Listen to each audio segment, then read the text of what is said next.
Saludo a, a todas y todos los que están aquí escuchándome. Encantado de poder colaborar en estas reflexiones. Eh, voy a, voy a ver si puedo compartir pantalla.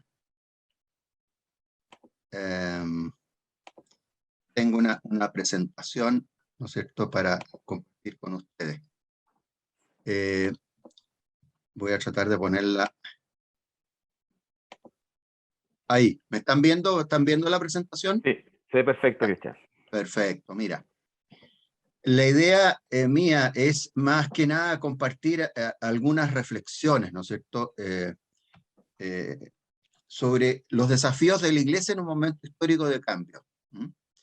Esto obviamente está basado en algunas lecturas, digamos, en observación, experiencia y todo, pero no es un resultado de una investigación sistemática como tal. Entonces, tómenlo como un ensayo, como una perspectiva de interpretación, y de alguna manera también lo voy a desarrollar un poquito como pincelazos, ¿no? Hay cosas que a lo mejor voy a decir muy esquemática, pero después si ustedes quieren profundizamos. Entonces, a ver, yo me trato de ubicar en lo siguiente: ¿qué significa el desafío de la Iglesia? El hecho de enfrentar una situación societal, ¿no? Societal, por societal entiendo el conjunto de las dimensiones de lo social, eh, en perspectiva de un cambio que es un cambio de largo plazo, ¿no? Esa es mi hipótesis interpretativa, es que esto no se trata solamente de que se está redactando una nueva constitución. Yo tengo la impresión de que estamos en un punto de inflexión de la historia de Chile, que coincide también con un punto de inflexión de la historia mundial, digamos, de la globalización. Pero así como hay hitos que han marcado la historia chilena, ¿no?, y que han permitido un cambio drástico en la evolución del país, ¿no? Por ejemplo, el golpe que estamos por lo demás en este minuto rememorando, ¿no es cierto?, tantos años, ¿no es cierto?, el golpe de Estado. Hoy día, yo creo que también esto corresponde, estos 2, 3 años que estamos viviendo va a marcar un cambio drástico en la historia del país. Ahora bien, por lo tanto, la primera parte, no voy a poder desarrollar muy ampliamente, y voy a desarrollar muy brevemente, pero es ¿qué sucede con el acompañamiento de la Iglesia a los grandes procesos históricos? Entonces, y esta es una mirada sociológico-histórica, no es estrictamente histórica. ¿Sociológica en qué sentido? En el sentido de que la Iglesia es una institución que es parte de la sociedad, ¿no? Y la Iglesia interactúa con la sociedad, y interactúa con la sociedad desarrollando, ¿no? Y esto lo ha estudiado mucho la sociología, básicamente 3 grandes funciones, ¿no?, respecto a la sociedad. La función de conservación, la función de moderación y la función de cambio. Me refiero a conservación en el sentido que la Iglesia, ¿no?, es una institución que posibilita la construcción de un orden social, ¿no?, a través de su mensaje, a través de su práctica, a través de su moral, a través de la ética, etcétera, ¿no?, a través de su forma propia de prédica religiosa, contribuye a la construcción de un orden social, ¿no?, y por lo tanto a la conservación también, y a la mantención y a la estabilidad, ¿no?, de ese orden social. Pero también la Iglesia contribuye precisamente por su mensaje, ¿no?, a la moderación. ¿De qué? La moderación de los conflictos que se dan en la sociedad, ¿no? O sea, la Iglesia contribuye, ¿no? Es un factor que posibilita que las discrepancias, que las polarizaciones, etcétera, se den en un marco de convivencia, ¿no?, que posibilite la construcción de algo distinto. Pero al mismo tiempo también la Iglesia históricamente ha contribuido también al cambio, ¿no? No ha sido solo una fuerza de conservación, también ha sido fuerza de cambio en distintos sentidos. Aquí puse, por ejemplo, 3 momentos eclesiales desde la perspectiva histórica de la conquista de América, ¿no?, Fíjense ustedes la iglesia, el relevante papel que tuvo en ese gran cambio que significó la conquista. No vamos a decir aquí si el cambio fue positivo o negativo. Hay una leyenda rosa, una leyenda negra de la época de la conquista, ¿no es cierto? Pero la iglesia estuvo allí, ¿no? ¿No? Digamos, los conquistadores, ¿no?, vinieron también con la cruz. La iglesia estuvo en ese cambio tremendo que significó la superación de las culturas precolombinas, ¿no es cierto? Y el inicio de lo que fue después la época de la colonia. La iglesia estuvo, ¿no es cierto?, en todas las misiones, ¿no? Ahí está el gráfico del misionero en medio de los indígenas, ¿no es cierto?, construyendo una sociedad que fue la sociedad colonial distinta, ¿no? Y al mismo tiempo estuvo moderando, ¿no es cierto?, los abusos, ¿no? Ahí está Bartolomé de las Casas, ¿no es cierto?, innumerables situaciones en las cuales la iglesia intervino precisamente para moderar esa codicia, digamos, de los conquistadores y el abuso que había de los indígenas. La iglesia en Chile, ¿no es cierto?, también ha estado, ¿no?, históricamente en momentos de cambio y en momentos de mayor ordenación de la evolución histórica. Por ejemplo, en la época de la independencia, ¿no es cierto?, no toda la iglesia estuvo a favor de la independencia, pero sí hubo un sector importante, ahí está Camilo Enrique, ¿no? Y por otro lado, la iglesia después es un factor de estabilidad, ¿no?, desde de 1830 en adelante, ¿no? Ahí está la fachada de la catedral en 1850. ¿Mm? Entonces, ¿qué es lo que yo reflexiono, ¿no?, Eh, a propósito de lo que está pasando ahora último? También traje a colación estos elementos, ¿no? Fíjense usted, la iglesia en la época de la dictadura fue un factor de moderación tremendo. ¿Por qué? Porque la lucha de defensa de derechos humanos, ¿no?, ahí está el cardenal Raúl Silva Enrique, ¿no es cierto?, fue súper importante para moderar, morigerar lo que significó ese tremendo trauma del golpe y después toda la política represiva, etcétera. ¿Ya? Pero también la iglesia fue un factor de cambio tremendo, ¿no? Ahí está Monseñor Fresno, ¿no es cierto?, cuando logra el Acuerdo Nacional de Transición a la Democracia. Pero, por otro lado, la iglesia hoy aparece, ¿no es cierto?, también impugnada, ¿no? También ahí está, ¿no es cierto?, estos incendios de las iglesias, ¿no es cierto?, el incendio del crucifijo, etcétera, ¿no es cierto?, en las épocas de las protestas, ¿no? Es decir, ahí hay un elemento, ¿no es cierto?, donde la iglesia está haciendo, nada, independientemente, digamos, de cuáles son las motivaciones, que hay que analizarlas más en profundidad, pero quiero decir, la iglesia está atravesada, quiéralo o no, por esta coyuntura histórica. Ahora, no voy a tocar explícitamente en mi exposición el conflicto interno, ¿no?, de la iglesia, el conflicto que todos sabemos, ¿no es cierto?, de los abusos, etcétera, porque me estoy centrando mucho más en la relación con la sociedad. Sin embargo, también esos conflictos internos inciden en cómo la iglesia se para frente a la sociedad. Y yo creo que desgraciadamente esos conflictos han inhibido a la iglesia de tener una incidencia mayor en la sociedad. Entonces, en términos de perspectiva, yo creo que en esa función de conservación, cohesión, la iglesia ha tenido ha ido ejerciendo esas tres funciones en la historia de Chile.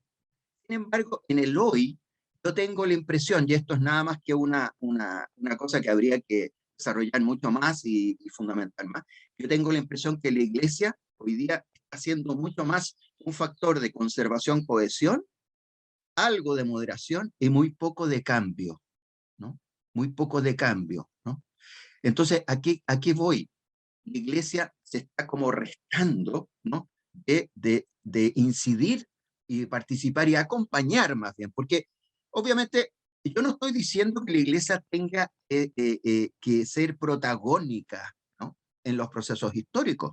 Lo que sí estoy, porque, y tampoco la iglesia va a tener un rol político partidista, pero sí la iglesia en su conjunto, jerarquía por un lado, Estado por otro, en su conjunto la iglesia está llamada, ¿no?, a tener una incidencia, por último, acompañando procesos, ¿no? Entonces, eh, pienso, por ejemplo, doy dos o tres ejemplos de por qué yo digo que está como un poco más como en una política de conservación más que de moderación Bueno, un ejemplo a través de la cual la Iglesia, por ejemplo, está en esto que yo llamo de la moderación, ¿no? Por ejemplo, la mediación que establece Monseñor Vargas en el conflicto de la Araucanía.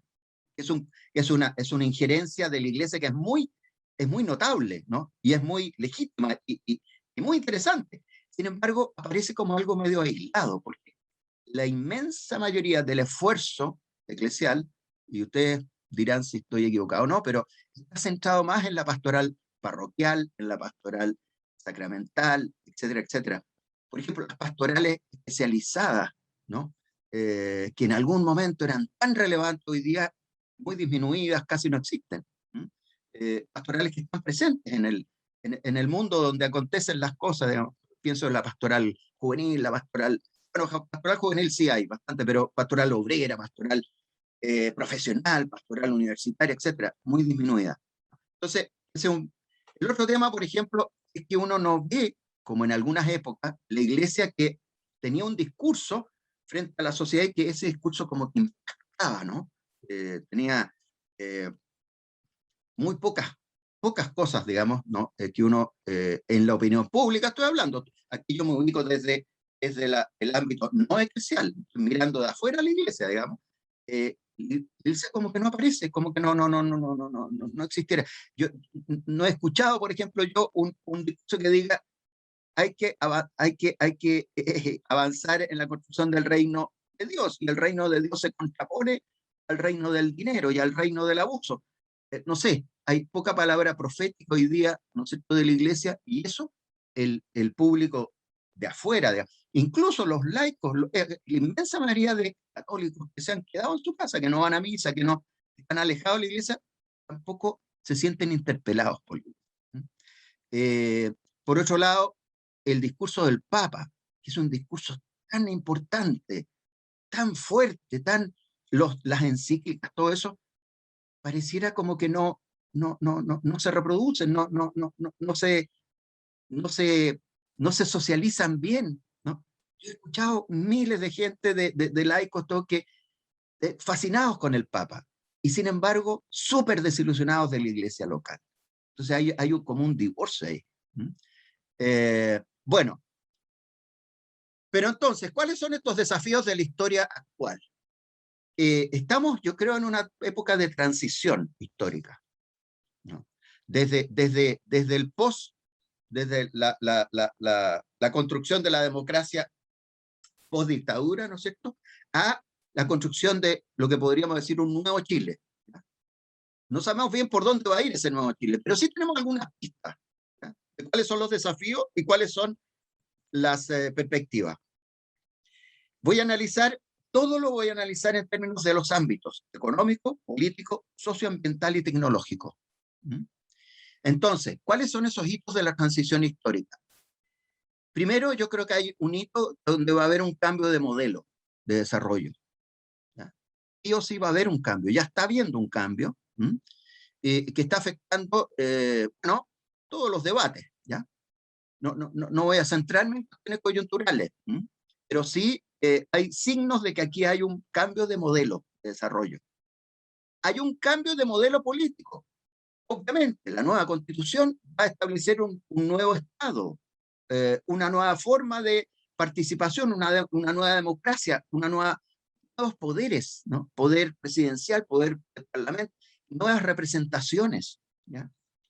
Hay un tema de crisis, ¿no es cierto? Estamos viviendo la pandemia, pero también hay una crisis ambiental. Y yo ubico ambos fenómenos en un solo ámbito. ¿Por qué? Porque si bien es cierto, el tema de la salud, uno podría decir, una cosa es la salud y otra cosa es el medio ambiente. Las dos cosas dicen relación con la relación que tenemos como seres humanos con nuestro entorno biológico natural. En un caso es el entorno biológico inmediato, es el tema de salud, y en el otro caso es el entorno, los ecosistemas, en el cual es el hábitat en el cual los seres humanos nos desarrollamos y vivimos. Entonces, está la pandemia y la crisis del cambio climático, que está urgiendo la crisis del cambio climático. Es una crisis planetaria, pero que nos está afectando inmediatamente también a todos nosotros. Es decir, todos los signos, digamos, que tenemos. Pero hay otro cambio súper importante y que la Iglesia no lo aborda o lo aborda insuficientemente, el cambio tecnológico. Hay dos dimensiones de este cambio. La revolución de los medios de comunicación, ¿no es cierto? Las nuevas tecnologías, ¿no? Las redes sociales, y todo lo que eso significa como desafío en términos de cambio, transformación de la forma como nos comunicamos los seres humanos, pero también está el emergente mundo de las tecnologías de la inteligencia artificial. La inteligencia artificial no son solo los robots. La inteligencia artificial es que todo va a ser tecnologizado. Todo está siendo tecnologizado. Bueno, aquí tengo algunos elementos, ¿no es cierto?, de estos desafíos, ¿no es cierto? Está el tema de la convención, ¿no es cierto? Convención presidida, por lo demás, por una mujer mapuche, o sea que ya es un cambio tremendo, ¿no es cierto?, en este país, ¿no? Está el tema, ¿no es cierto?, del cambio climático, está el tema de la sequía tremenda, ¿no es cierto?, etcétera, etcétera. Dice ahí el cartel, esta vez la historia la escribimos nosotros. No, yo pago. Hay, No hay, sabía si había pagado o no. No, hay una interferencia. Mira, la idea es que en la marea histórica, ¿no?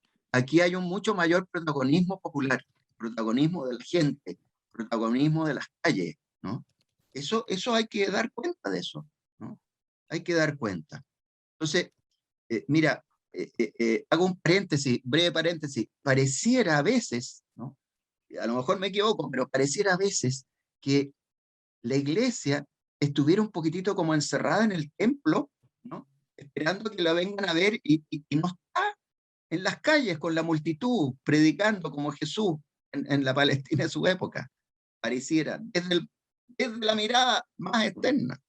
Bueno, graves problemas societales, ¿no? O sea, claro, a nivel económico, político, socioambiental, sanitario y tecnológico. ¿Cuáles son esos problemas societales que nos interpelan? Bueno, el tema del abuso, y estoy hablando de los abusos de todo nivel. Estos fueron uno de los grandes motivos del estallido social, ¿no? Los abusos. Aquí hay mucho abuso en nuestra sociedad. Abuso de autoridad, abuso del poder económico, abuso laboral, ¿no? Abuso sexual, etcétera, ¿no? Grandes problemas de abuso, de falta de respeto a la dignidad de las personas, desigualdad, grandes diferencias. Es increíble que en esta época de pandemia, donde había una crisis económica tremenda, las grandes corporaciones y los grandes ricos de este país han tenido grandes ganancias. Y no solo en Chile, a nivel mundial. Crisis socioeconómica, ya lo decía, pero sobre la base de un trasfondo que es la sociedad consumista. Esa sociedad consumista que ha sido tan criticada por el Papa Francisco. Ese es un problema tremendo. La sociedad del tener por sobre el ser. El otro día escuchaba precisamente una reflexión que se había hecho en un marco de no sé qué cosa de eclesial también, sobre cómo hemos vivido la pandemia, y alguien decía, es tremendo pensar que cuando la gente ahora ha tenido un poquito más plata por el 10%, lo que sea, qué sé yo, ¿sabes lo que ha hecho? Se ha incrementado enormemente la compra de autos. Este último tiempo se ha incrementado exponencialmente la compra de autos. Entonces, ¿de qué estamos hablando? O sea, hay una crisis económica tremenda y lo primero que hace la gente cuando tiene algo de plata es el consumismo. Política, crisis política tremenda. No voy a decir el desprestigio de la política, ¿no es cierto? Pero el tema de la corrupción. ¿Ya? La corrupción, oye, tremendo. Ahí tengo, bueno, Rojas Vade, Torrealba, el alcalde de Torrealba, son símbolos, ¿no? Signos de que aquí estamos frente a una situación donde pareciera ser que esto del servicio al otro desinteresado, ya no existe, que en el fondo yo ocupo el cargo y el cargo lo ocupo para poder hacerme más rico, para poder ganar más plata, qué sé yo. Esto a nivel económico y a nivel político. Violación de derechos humanos. Está la discusión si acaso hay una violación sistemática o no, pero hubo violación en esta época también, no solo en aquella época de la dictadura, ahora también ha habido violación de derechos humanos. Y bueno, está todo el tema de la violencia, una sociedad mucho más violenta, ¿no? Una sociedad donde el crimen organizado se ha incrementado, donde el narcotráfico, ¿no? Etcétera, etcétera. A nivel socioambiental y sanitario, ¿no? Está toda la crisis sanitaria que no voy a profundizar, la estamos viviendo todos, ¿no? Pero está todo el tema de fondo de que este confinamiento, esta situación de salud nos está afectando mentalmente. Hay un problema de salud mental tremendo, ¿no? Y por otro lado, el tema de la crisis ambiental, las relaciones sociales. Yo creo que la Iglesia podría haber dicho mucho más, por ejemplo, en términos de, una de las causas del estallido fueron aquello que se llaman las zonas de sacrificio, ¿no es cierto? Donde hay situaciones de comunas, de poblados, que sé yo, donde toda la contaminación da lo mismo, ¿ya? Aquí lo importante son las grandes inversiones, las grandes compañías que se instalan y la basura que echa, o y ¿qué se hace? No, no, las regulaciones existen, la ley ambiental existe, pero no se controla, no se fiscaliza, ¿ya? La participación de la gente se desprecia, ¿ya? La gente vive, ¿no? en tremendos espacios de contaminación tremenda y no se hace nada. ¿M? Y por último, en términos tecnológicos, ¿no? Estamos viviendo una sociedad mediática, ¿ya? La sociedad se ha transformado radicalmente. Ahora ya no son los diarios impresos ya cosa del pasado. Ahora es las redes sociales, ¿ya? ¿Y cómo estamos presentes allí? Hay un problema también de que el incremento de lo que es la ciencia técnica hace que se haya gestado una élite democrática. Yo nunca he escuchado, ¿no es cierto?, de la Iglesia una reflexión sobre el problema de la tecnocratización, ¿no? ¿Por qué? Porque la tecnocratización de las relaciones sociales conspira contra la humanización de las relaciones sociales. Y el poder de la inteligencia artificial el día de mañana es grave, podría ser complicado, ¿no? Stephen Hawking hablaba y decía, el día de mañana, el tema de los cyborgs, los robots, etcétera, puede ser atentar en contra del ser humano. Nosotros como país subdesarrollado o en vía de desarrollo, digamos, claro, no estamos en la punta de todo eso, pero nos está afectando también, porque igualmente, fíjense ustedes lo siguiente, nosotros, Chile, es uno de los países que está más incorporado a las tecnologías digitales a nivel latinoamericano, ¿ya? Dice, Chile será el primer país latinoamericano en tener la tecnología 5G en el año 2021. Ya la estamos teniendo. Entonces, no podemos olvidarnos, no es solo el tema de la pandemia, no solo el tema de la corrupción, es también el tema del desafío de las tecnologías y de la comunicación. Por lo tanto, en términos de perspectiva, mirando hacia el futuro, ¿ya? Es una mirada, si ustedes quieren, desde el punto de vista de una mirada cierto optimista. Es decir, en términos económicos, el desafío parece ser cómo se construye un modelo de desarrollo humano y sustentable, con inclusión, con justicia, con economía circular y solidaria. El tema político es cómo se construye y reconstruye una convivencia sana, ¿no? Un pluralismo y una democratización que sea inclusiva, que sea participativa, respetando la diversidad, la interculturalidad, ¿no? Pero también desarrollando una ética política profunda, distinta, donde haya transparencia, probidad, participación. El tema de la transparencia es tremendo, fundamental. Ahora, desafortunadamente, hay un tema aquí donde no voy a profundizar, pero yo creo que ahí, claro, la Iglesia, las medidas que ha tomado a propósito de sus propias situaciones de abuso y todo, quizás la inhiben un poco a participar más, pero yo creo que aquí hay una responsabilidad tremenda en términos de ética política. Hay un desafío tremendo a la fe, ¿ya? Porque obviamente estamos en una sociedad mucho más pluralista de la que nos imaginamos, mucho más. O sea, ya no es que no existe cristiandad, digamos, o nueva cristiandad, ya es, es la sociedad del siglo XXI, es la sociedad de la diversidad.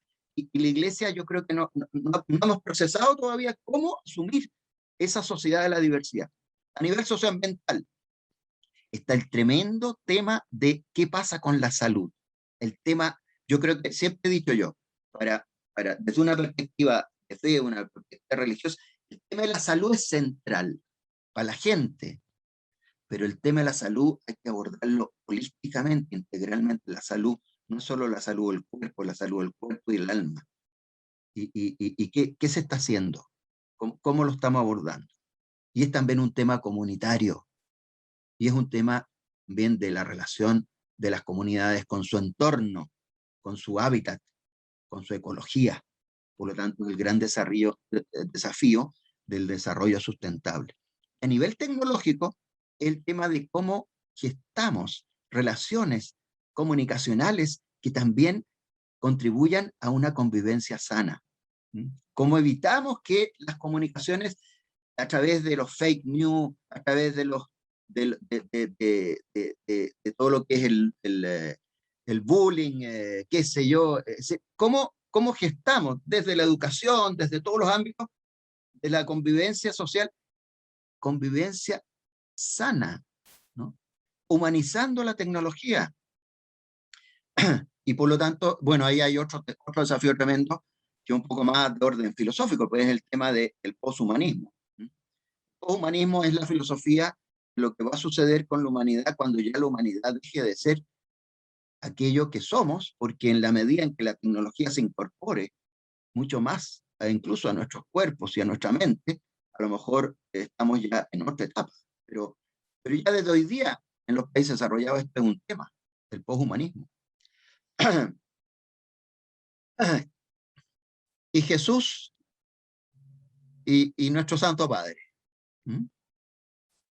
Aquí voy ya concluyendo con algunas pistas que las digo modestamente. O sea, no soy yo quien le diga lo que tiene que hacer la iglesia, pero se me ocurren cosas, digamos, que sí, en estos ámbitos, quizás son énfasis, son aspectos que quizás debiéramos trabajar, debiéramos reflexionar más.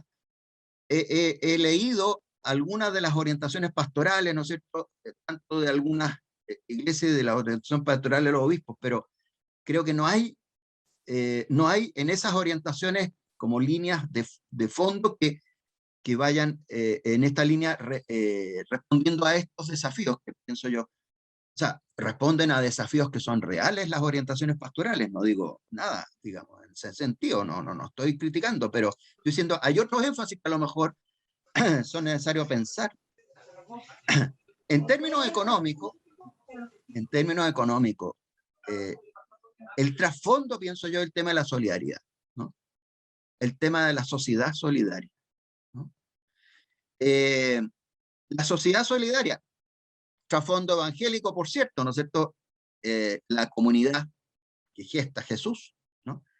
Jesús que acompaña a los pobres y el buen samaritano. Ahí el buen samaritano ya lo ha dicho ahora la iglesia recientemente, entonces no estoy diciendo nada nuevo, pero ¿cómo enfatizar eso? ¿No? Y ahí, Evangelii Gaudium, Fratelli Tutti, yo creo que cómo trabajar, cómo traer más a la práctica eso, ¿no? Son documentos del Papa que son tremendos, ¿no? Son de orientaciones muy actuales, pero como que se quedan allí nomás. ¿Cómo traerlos más a la práctica, ¿no? En lo político, el tema del diálogo, el diálogo. ¿Qué significa diálogo? Diálogo intercultural, diálogo interreligioso, diálogo político. Jesús dialoga con todo, ¿no? Jesús está acompañando principalmente a los pobres, ¿no? Pero dialoga con la gente que está en el poder, dialoga con los sacerdotes, dialoga con todo, ¿no? ¿Cómo dialogar con todos? Pero también dialoga interpelando. ¿Ya? Fíjense que a propósito de la gran transformación que creo que va a venir en el ámbito político, yo creo que convendría releer y renovar una lectura de los documentos del Concilio Vaticano II. Pienso en Gaudium et Spes, ¿ya? Por una parte, esta iglesia que está abierta al mundo y a las transformaciones que vienen del mundo. Pero pienso también que habrá que leer bastante Dignitatis Humanae sobre la libertad religiosa, por lo demás, el Papa también enfatizaba en Fratelli Tutti, creo, ¿no? El diálogo interreligioso. ¿Por qué? Porque vivimos en una sociedad mucho... Esta democracia que están haciendo en Chile es mucho más pluralista de lo que aparenta. Entonces, y a nivel religioso también. Tenemos que prepararnos mucho más para un diálogo interreligioso. Y por último, una cosa que, a propósito de los documentos del Concilio Vaticano II, una cosa que a mí me tocó desarrollar bastante en aquella época cuando yo colaboré con la conferencia episcopal en el departamento laico, ¿no? Del año 78 al año 81, el tema del protagonismo de los laicos. Los laicos en la evangelización de la política. Yo echo de menos esta dimensión en la iglesia. Lo echo de menos aquello que en aquella época había, ¿no? Y no es que esté mirando para atrás, sino que lo que pasa es que el atrás son experiencias que nos pueden iluminar el mirar para adelante. Echo de menos los movimientos laicos. Ahora hay movimientos de espiritualidad laica, pero yo digo los movimientos de acción católica, ¿no? ¿Por qué? Porque ellos formaban militantes que iban a evangelizar en sus propios medios donde las papas queman, ¿no? ¿Cómo revitalizar eso? Apostolicam actuositatem. En lo socioambiental, ¿no? Y pienso que aquí esta idea de la salvación, sanidad, que yo creo que a veces nuestros hermanos evangélicos en esto tienen razón, porque ellos enfatizan mucho esta idea de que el concepto de sanidad, ¿no? ¿Por qué? Porque la sanidad es sanidad del cuerpo y el alma, ¿no? Y nosotros como que católicos tendemos como a aceptar la secularización y decir, no, una cosa es la salud del alma y otra cosa es la salud del cuerpo. La salud del cuerpo para los médicos, la salud del alma para el sacerdote. No. Es un todo, ¿no? Eso en base a la psicología, ¿no? Y a los estudios de neurociencia contemporánea. ¿Sí? Es decir, el mensaje religioso, entre comillas, no es un mensaje religioso, es un mensaje integral, es una salvación integral, una liberación integral, ¿no? Jesús viene para que seamos sanos y salvos. Y el otro tema de fondo, tremendo, que pone el Papa Francisco, es el concepto de ecología humana, ¿no? En términos de los problemas medioambientales, ¿no es cierto?, están todas las corrientes ecologistas, pero dentro de los ecologistas hay ecologistas radicales que ellos dicen, aquí lo importante es ser ecocentrista, o sea, que lo principal es lo ecológico y no lo humano, ¿no? Se olvidan de lo humano. Papa Francisco dice, no, hay que entender que hay que superar el antropocentrismo de la modernidad. El antropocentrismo que dice, no, el hombre es lo principal y el hombre puede explotar a la naturaleza a su antojo. Eso hay que superarlo. No, pero hay que entender una relación de convivencia y de armonía entre lo humano y lo ecológico, la ecología humana, ¿no? Jesús tiene esa relación, ¿no? Sí, Jesús, yo puse aquí, Jesús hace milagros. ¿Por qué? Porque es esa forma de comprensión holística que tiene Jesús de entender el milagro, ¿no? El milagro no es solo la fe, ¿no? Jesús siempre dice, después que hace cada milagro, tu fe te ha salvado, ¿no? Pero en el fondo también Jesús lo salvó de algo material, de algo corporal, ¿no? Entonces está el cuerpo, y por otra parte, esa relación que tiene Jesús con la naturaleza, y que tienen muchos padres de la iglesia y grandes santos con la naturaleza. El mismo Papa Francisco se pone Francisco en honor a Francisco de Asís. Y en el ámbito tecnológico, la humanización de la ciencia técnica, ¿no? Jesús también utiliza todas las técnicas de su época, de su tiempo, no le hace asco a ninguna, pero aquí hay un tema de fondo. Laudato Si tiene una serie de párrafos muy importantes sobre el tema de los riesgos de la tecnología, o sobre todo de la tecnocracia, ¿no? De la tecnocracia. Bueno, voy concluyendo un poquito con lo siguiente. El Papa Francisco dice lo siguiente, ¿no? Evangelii Gaudium 55. Les pido que no cedan a un modelo económico idolátrico que necesita sacrificar vidas humanas en el altar del dinero y de la rentabilidad. En la economía, en la empresa, en la política, lo primero siempre es la persona, el hábitat donde vive. Ahí está la ecología humana. Persona y hábitat. Persona y medio ambiente. Hay que ser muy claros, dice. La adoración del antiguo becerro de oro ha encontrado una versión nueva y despiadada en el fetichismo del dinero, en la dictadura de la economía sin rostro. El desarrollo económico tiene que tener rostro humano. Vivimos una sociedad, insisto, tremendamente consumista. Y el modelo nuevo que viene o supera ese consumismo o vamos a seguir en lo mismo. Y la iglesia puede tener mucho que decir ahí, de distintas maneras. Dice el Papa en Laudato Si, la mayor parte de los habitantes del planeta se declara creyente. Y esto debería provocar a las religiones a entrar en un diálogo entre ellas, ¿ves tú? Diálogo interreligioso, orientado al cuidado de la naturaleza, a la defensa de los pobres, ¿no? La opción por los pobres que sigue vigente, y a la construcción de redes de respeto y de fraternidad. El nuevo Chile se hará, pienso yo, será factible, de acuerdo a lo que la inmensa mayoría que votaron en el plebiscito, ¿no es cierto?, de si se iba o no hacia una nueva constitución, el 80%, ¿no es cierto?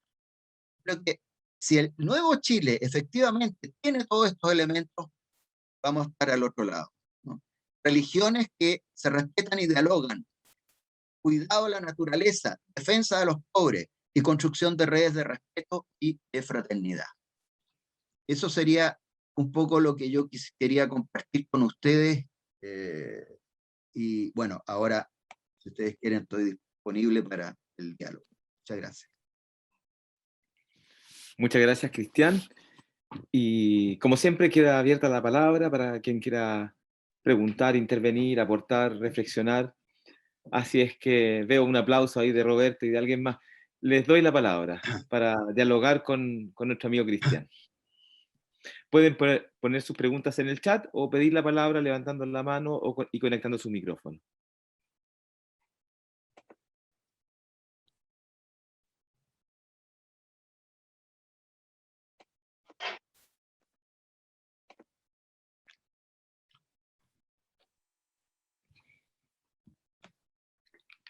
Marcelo.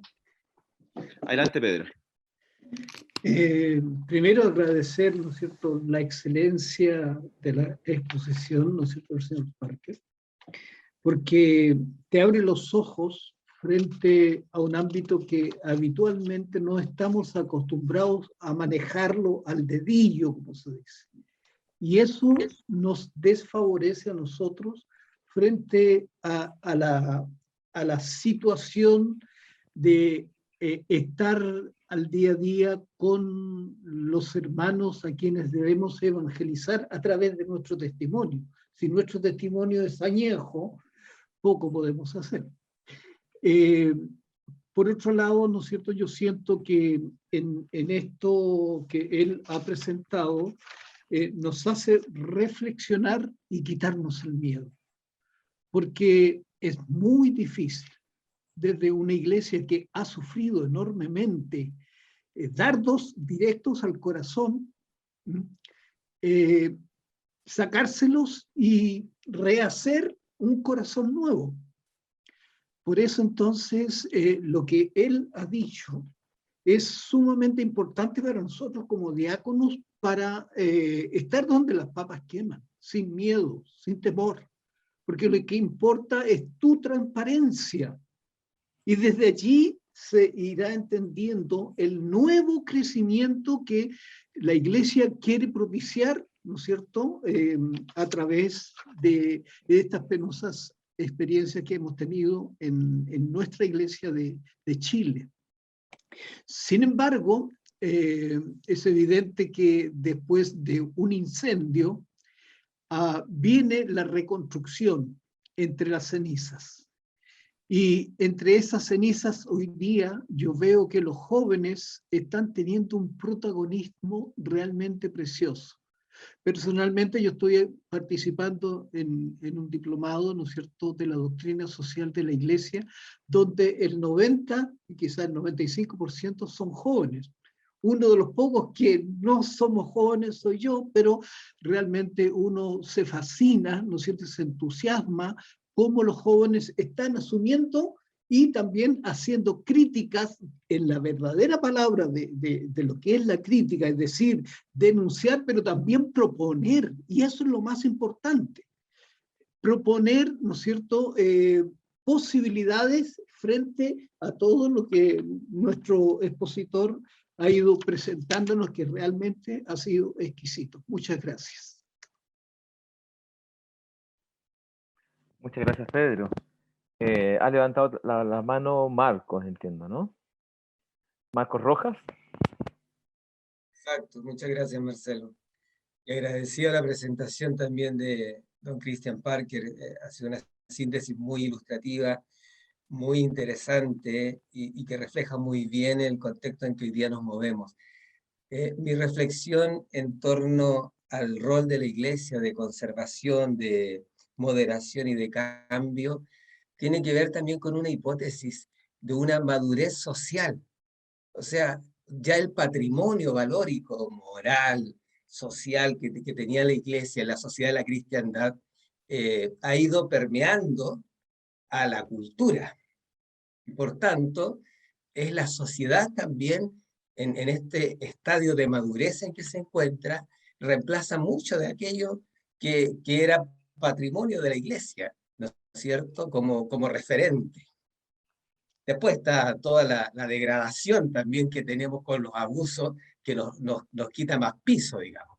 Pero yo reconozco también una sociedad más madura, una sociedad que se hace más cargo de los contextos humanos, se hace más cargo de los cambios, ¿no? Y creo que eso estamos viviendo en Chile, definitivamente. Pero eso también, digamos, pues es positivo en el fondo, ¿no? Ese es mi reflexión.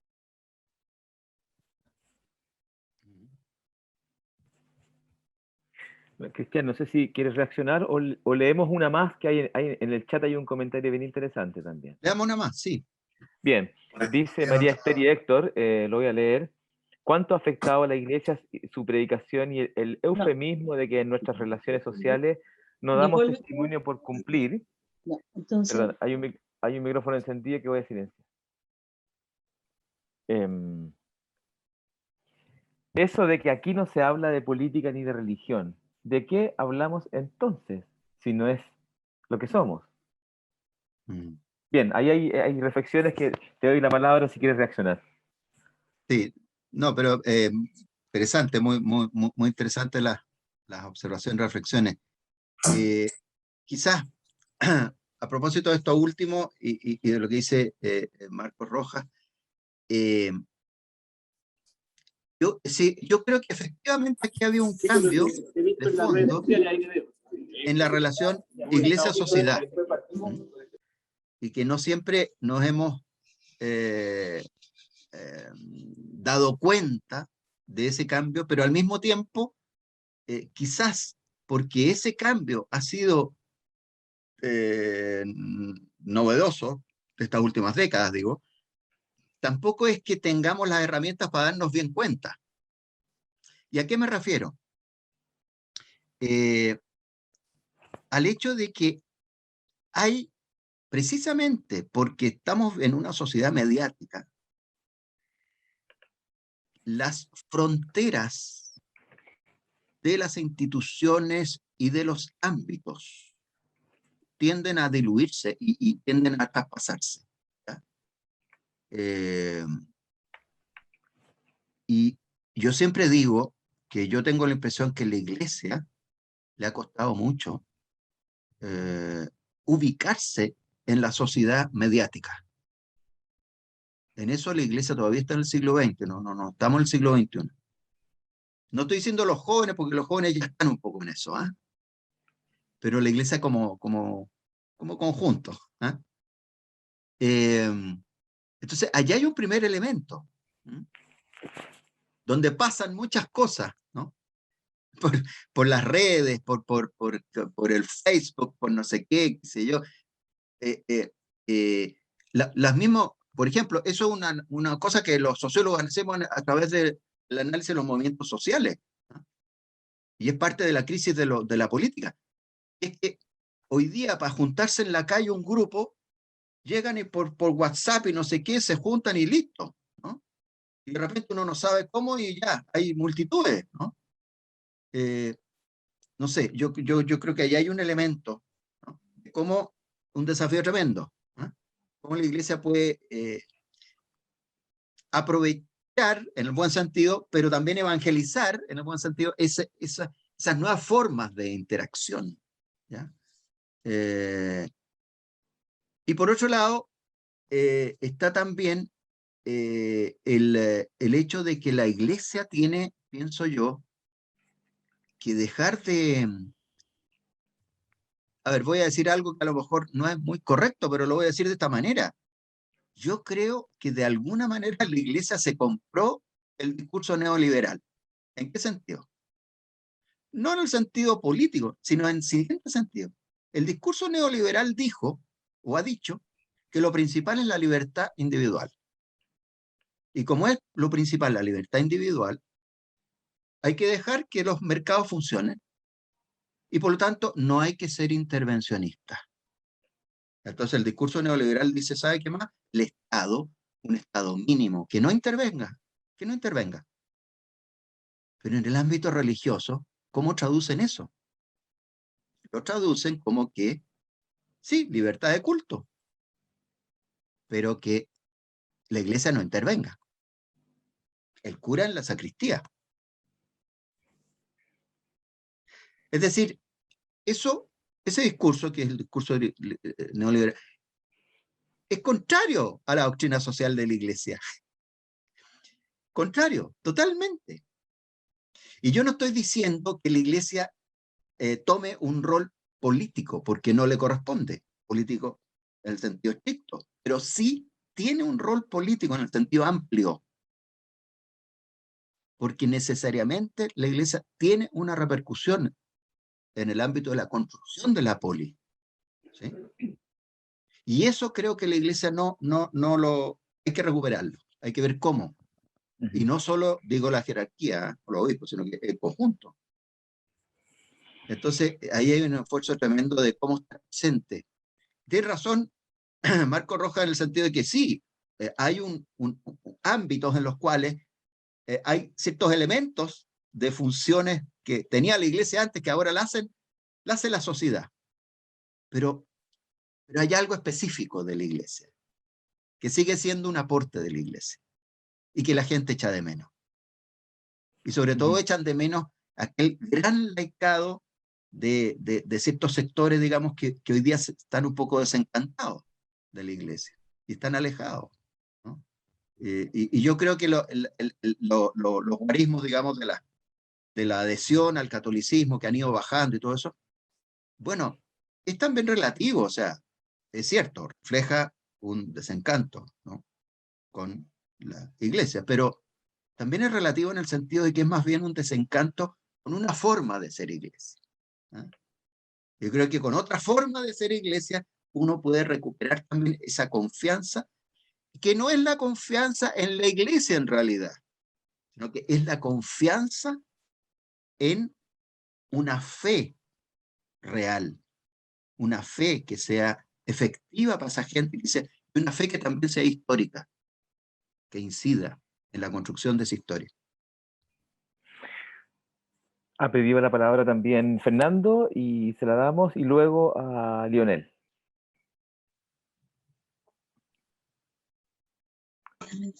Ya, hola, buenos días. Cristian, primero mis primeras palabras para agradecer tu exposición excelente, muy buena, muy clarificadora. Y tú hiciste una relación respecto a los movimientos laicales en la evangelización. Y en ese sentido, yo veo que los diáconos, o sea, en una iglesia en la cual la comunidad ya le cree poco a los curas, por esta crisis interna que tú en un momento señalaste, la crisis interna que vive la iglesia, la gente cree poco en los curas y cree más en los diáconos, ¿ya? Y realmente los diáconos están, como tú en un momento señalaste, donde las papas queman, en los lugares difíciles, en los lugares apartados de la iglesia. Pero, lamentablemente, la formación que están teniendo los diáconos, los postulantes al diaconado, los orienta más hacia la sacristía, más hacia la parte litúrgica, y no tan fuertemente hacia la evangelización en, digamos, en las fronteras de la iglesia o en los lugares alejados.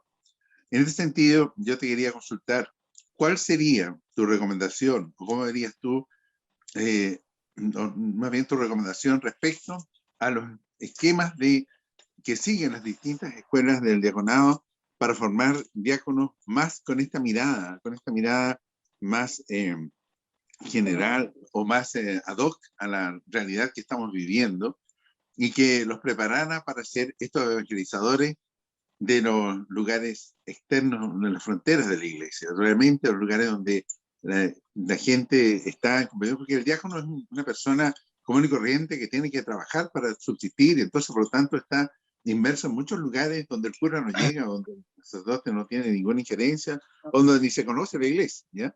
Por lo tanto el diácono ahí debe ser luz ahí, pero debe ser preparado para esto. Y yo lo que veo, por lo menos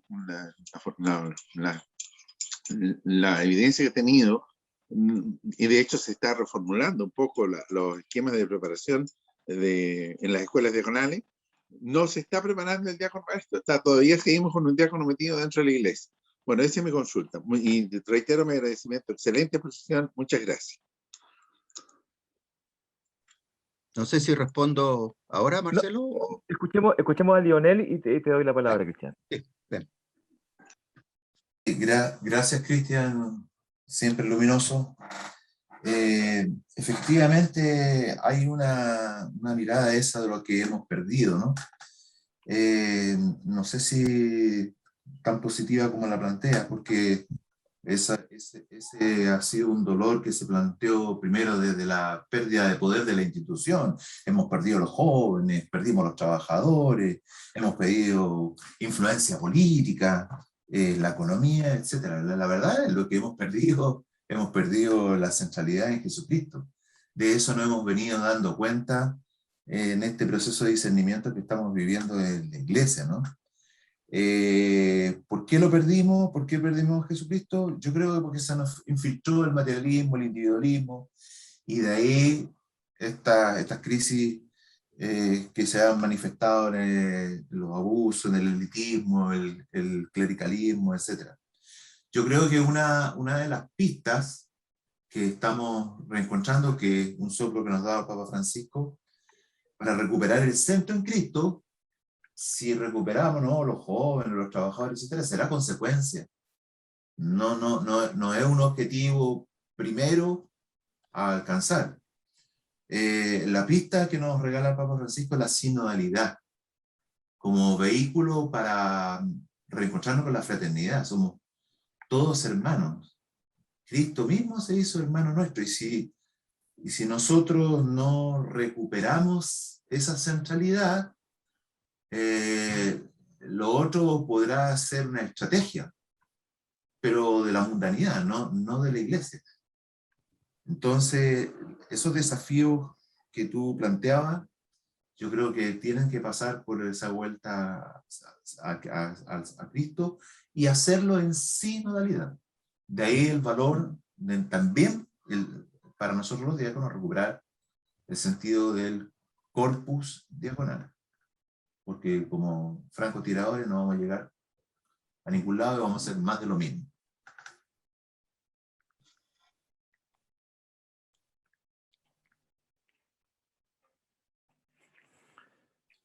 Cristian. ¿Me permite Sí. agregar algo? Ah, sí, sí. ¿Quién habla, perdón? José, José, adelante. no solamente para ver la respuesta de Cristian, solamente dar un enfoque de cómo, digamos, vamos construyendo una iglesia y en las distintas instancias de iglesia, cómo buscamos los caminos para dar respuesta y para dialogar con un mundo plural. Ya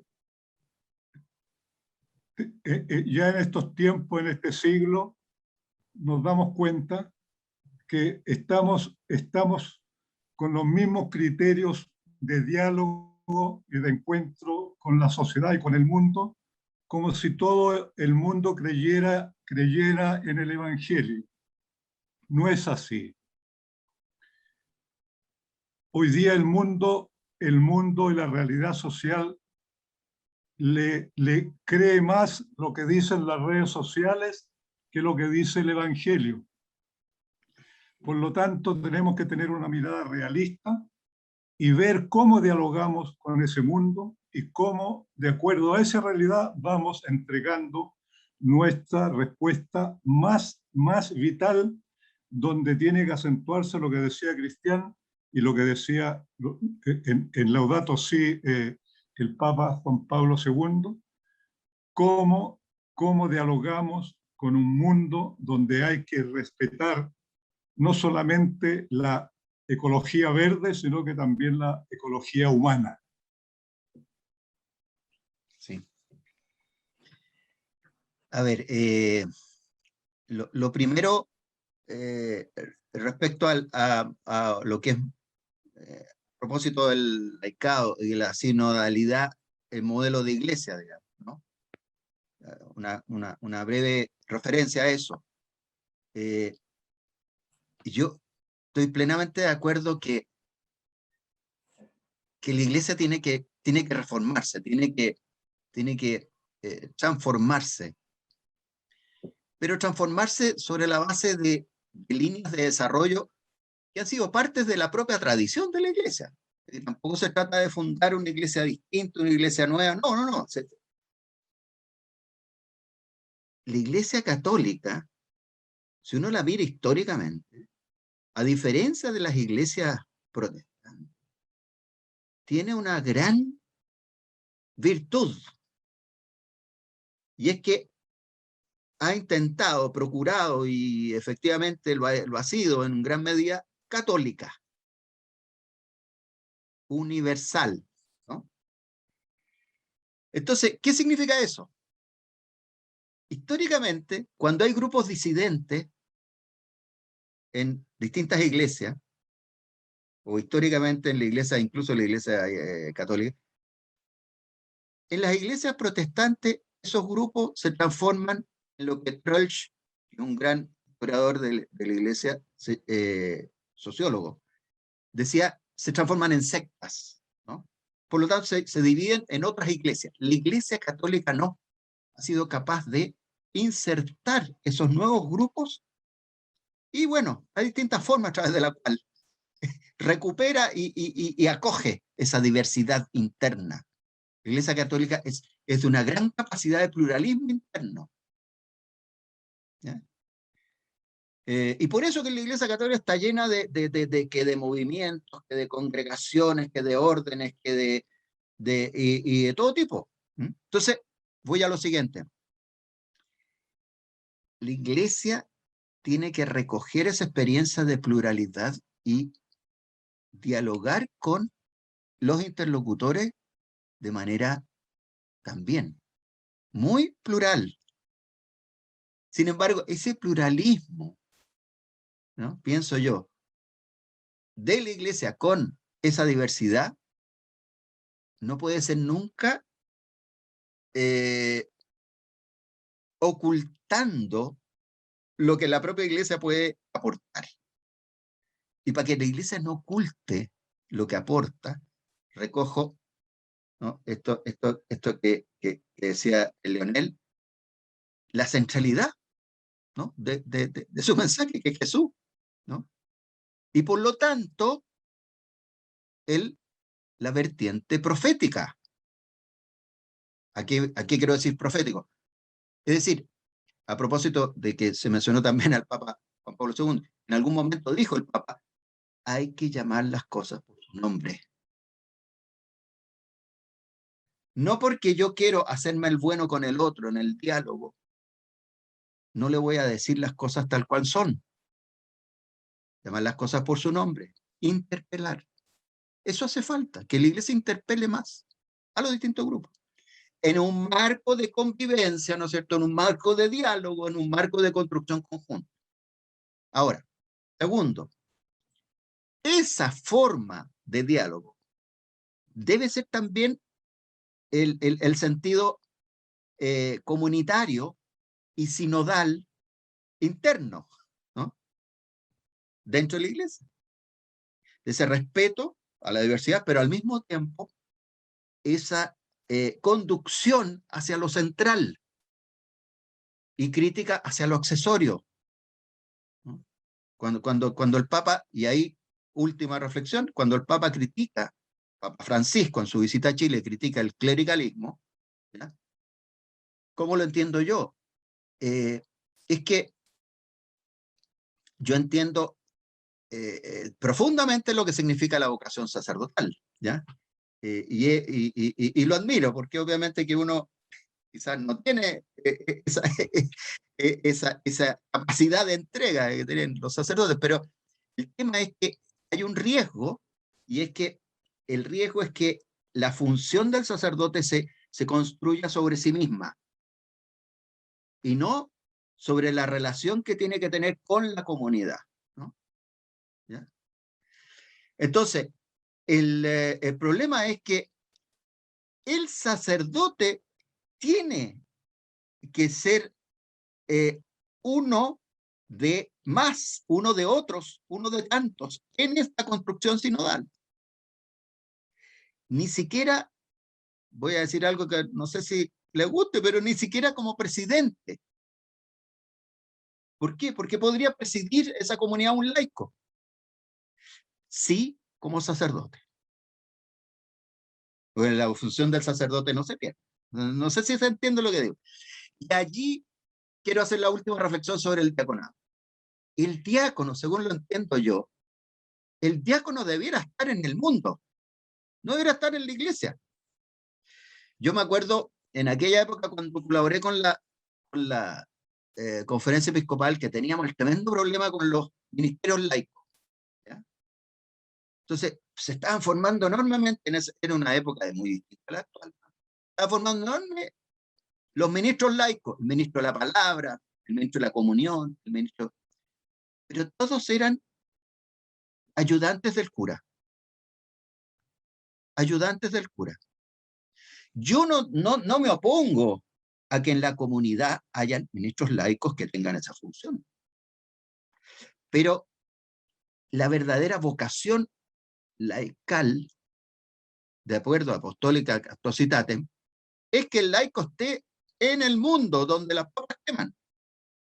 Y yo creo que el diácono católico ya debiera ser más laico que cura, ¿sí? Y entonces debiera estar allí. Y yo creo que si la iglesia de veras quiere reformarse, debiera ordenar miles de laicos, miles de diáconos, por todos lados. Porque además el diácono tiene una ventaja, y es que la gran mayoría de los diáconos ejercen su profesión, ¿no? No sé si todos, no sé si estará siendo así ahora, pero tengo entendido que sí. Entonces, ejerciendo la profesión uno está en el medio, uno está en la pega, uno está en el ámbito que la empresa, en la industria, en tal o cual actividad, sería un... Yo creo que a veces, también voy a decir algo que no sé si es muy correcto, pero yo creo que a veces nosotros, a nivel de catolicismo, somos demasiado elitistas, ¿ya? ¿En qué sentido? En el sentido de que la formación del sacerdote, ¡wow!, la formación del diácono, nuestros hermanos evangélicos, sobre todo los pentecostales, ¿ya?, claro que se pasan para el otro lado, ordenan a cualquiera pastor, po. Y tienen miles de millones de pastores por todos lados. ¿Ya? Claro, se pasan para el otro lado en el sentido que a veces el pastor, bueno, ustedes saben, no quiero criticar a nuestros hermanos pastores, pero a veces tienen una formación bien deficiente, pero quiero decir, nosotros debiéramos ser, no sé, ahí hay hay mucha gente, ¿no?, mucha vocación, que a lo mejor se está desperdiciando, ¿no? Y que se podría, además el diácono es una figura muy interesante, porque como es, realmente estoy hablando del diácono casado, digamos, otra cosa es el diácono permanente que va a curar.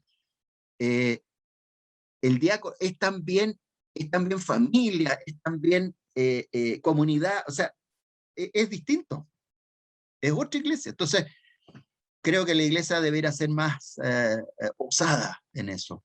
Y la formación del diácono también debería ser distinta. No debería ser la misma del sacerdote, debe ser otra, distinta. Precisamente para estar en el mundo y para trabajar con comunidades y con grupos que están en el mundo.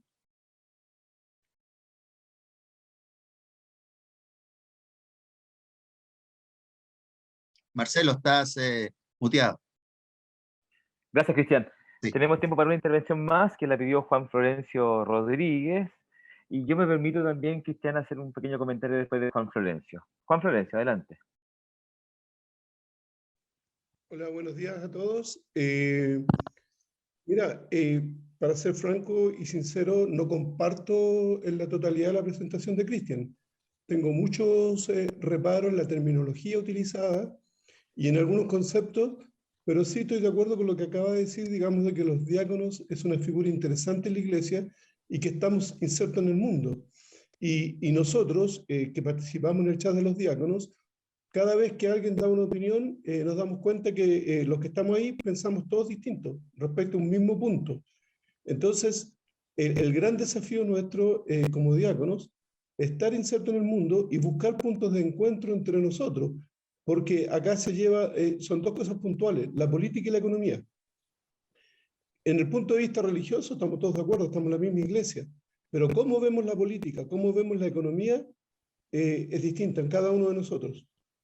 Por eso es que no puedo compartir el 100% cuando se habla de como neoliberalismo. ¿Qué es el neoliberalismo? Está mal utilizado, no se entiende qué es el neoliberalismo. Cuando se habla de que a los diáconos, no lo dijo Cristian, no estoy escuchando, disculpa. En el Lo mundo, último. esto es un adoctrinamiento. Nosotros estamos formados, somos personas, somos trabajadores, padres de familia, estamos en una comunidad, estamos formados. Lo que pasa es que este tipo de educación y discursos que hacemos es como para orientarnos y compartir visiones, que en ese sentido valoro mucho la exposición de Cristian, la valoro realmente en un 100%.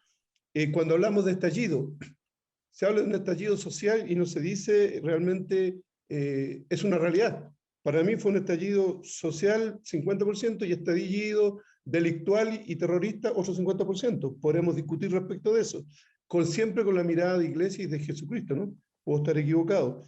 Pero cuando las cosas quedan ahí no la puedo compartir 100%.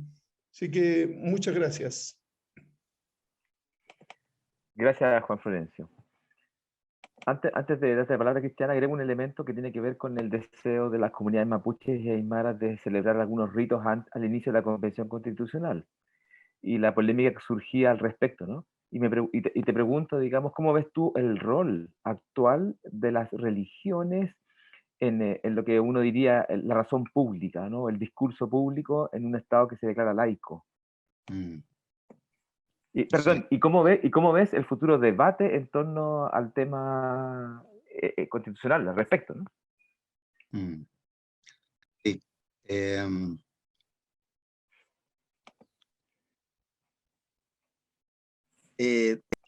A ver, clarificar quizás en qué sentido decía yo lo del neoliberalismo, en el sentido siguiente, de que el neoliberalismo tiene una fundamentación en la libertad individualista, y que esa libertad individualista tiende a reducir el ámbito de lo religioso, ¿no? No olvidemos que el liberalismo histórico clásico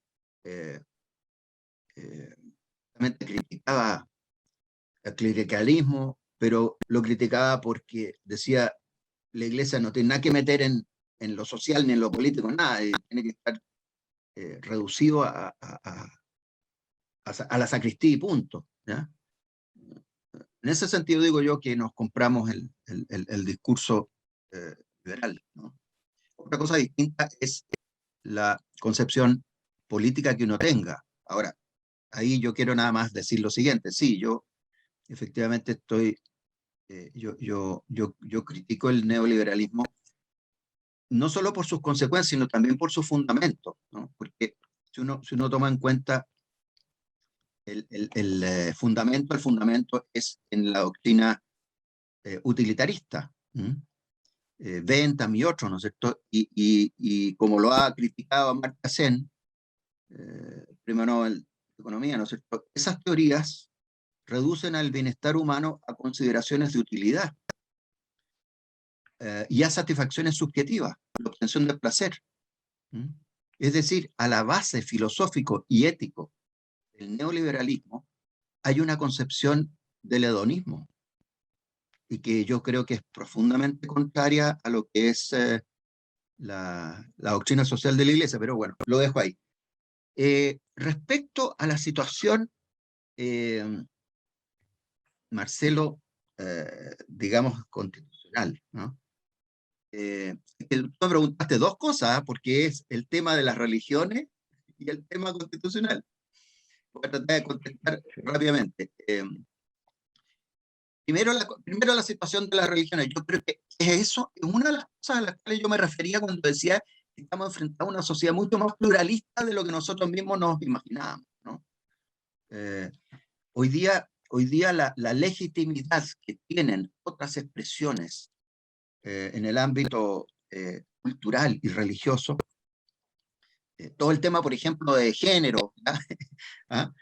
Todas las discusiones, qué sé yo, todo el tema del feminismo, entonces es parte de esta diversidad que de repente no sabemos qué pasa y cómo vamos a hacerlo. Y yo creo que lo principal, volviendo a esto de lo básico de lo evangélico, lo principal es el respeto a la dignidad de la persona. Entonces, ¿qué es lo que pasa? En el caso de las religiones, lo principal es el respeto a la dignidad de esas personas que tienen formas de asumir su fe y su espiritualidad de manera distinta. Yo he trabajado antropológicamente el tema de las religiones indígenas. Allí hay enorme riqueza. En muchos casos, nuestras comunidades indígenas no son anticristianas, ¿no? O contrarias al cristianismo. En muchos casos, la inmensa mayoría son sincréticas, ¿sí? Y combinan elementos del cristianismo con elementos de sus propias tradiciones. Creo que ahí hay una evangelización inculturada, ¿no? Que es un desafío tremendo. O sea, pero la inculturación significa también diálogo intercultural, respeto al otro. O sea, si hay una persona que es fundamental, si uno de los signos, ¿no es cierto?, de las tradiciones de la República es que a algunos se les permite decir, yo juro por Dios, o yo juro por los evangelios, o no sé qué. Bueno, ¿por qué no podría permitirse a otra persona que su espiritualidad honda, ¿no? Por ejemplo, el caso de la Machi, ¿no? Dice, yo necesito hacer este rito, ¿m? A la Pachamama o a la Ñumaque, no sé, Ñumapu, no sé. ¿Ah? ¿Por qué no respetar eso? El tema es que esos rituales no se transformen en rituales monopólicos y no se transformen en rituales únicos y no se transformen en imposiciones, sino que esos rituales posibiliten la expresión de la diversidad. ¿Sí? Ahora, como digo, también allí hay un tema de una evangelización que hacer, porque tampoco se trata de decir, fantástico, todos somos plurales y da lo mismo, no da lo mismo. ¿Ah? Pues tenemos un esfuerzo tremendo a partir del respeto a la dignidad de la persona. Y lo otro, desde el punto de vista de la constituyente, yo creo que yo tengo fe en la convención constituyente. Obviamente que hay un proceso que está viviendo y yo creo que poco a poco se va a ir decantando. Se está decantando. Es decir, están llegando poco a poco a un régimen de trabajo y de convivencia que les va a posibilitar llegar a ciertos consensos. Era obvio, después de todo lo que había pasado en este país, después de todos los conflictos, el estallido, la violencia, etcétera, era obvio que iba a ser difícil al inicio, ¿no?